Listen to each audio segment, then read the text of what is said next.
আজকে বানাচ্ছি শস্য পাবদা। শস্য পাবদার ঝাল।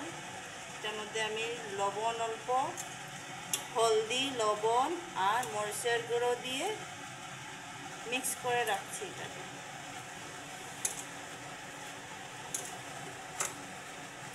ম্যারিনেট করে রাখলে পাবদার ভিতরে লবণটা ঢুকবে ভালো করে। আর এর উপরে কাঁচামরিচ চিরা দিয়ে দিচ্ছি।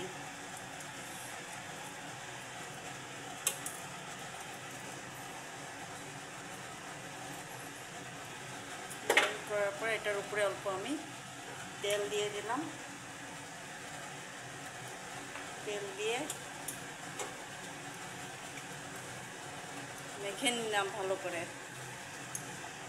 তারপর দিলাম আদা জিরার পেস্ট। তারপরে এটা হলো ধনিয়া পাতার পেস্ট। আর লাস্টে হলো এটা সরষে পেস্ট, সরষে বাটা দিয়ে দিলাম। তারপরে এগুলি সবগুলি মিক্স করে নিলাম ভালো করে।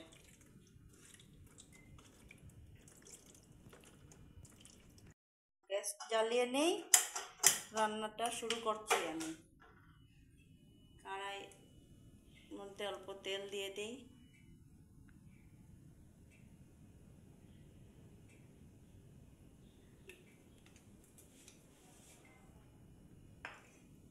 তেলটা গরম হোক। আমি তেজপাতা দিয়ে দিচ্ছি। তেল গরম হয়ে গেছে। তার মধ্যে অল্প কালো জিরা ফোড়ন দিলাম।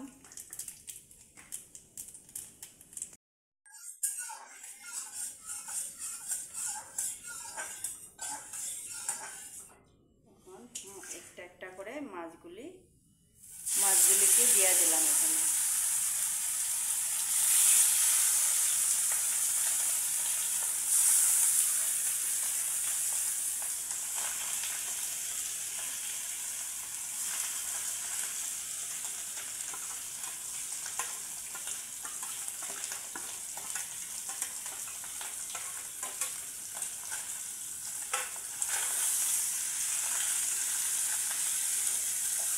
এবার সবগুলিকে নিয়ে একটু পাল্টি করে দেব।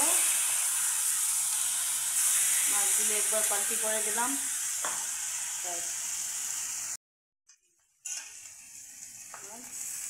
সরষেগুলিকে জল অল্প দিয়ে সরষেগুলি দিয়ে দেব।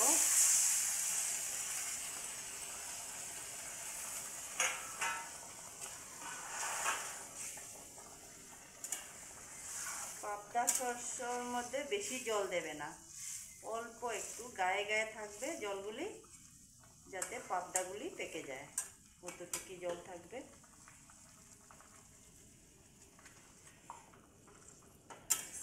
এখন আমি এটা দেখে রাখবো। 5 মিনিট পরে এটাকে উঠে দেখবো পাকলো কিনা। এখন আমি ঢাকনা খুলে দিচ্ছি, দেখি পাবদাগুলি পাকলো কিনা।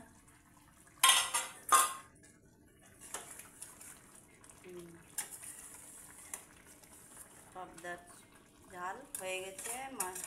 পাবদা মাছের শস্য ঝাল হয়ে গেল। এখন আমি গ্যাসটা অফ করে দেব।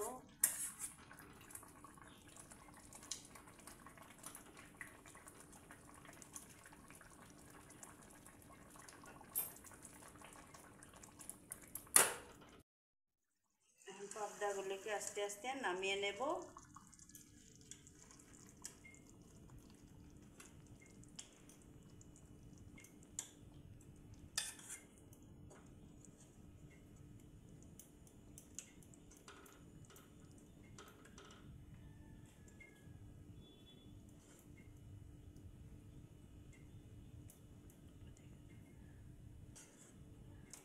ফাটুর যাতে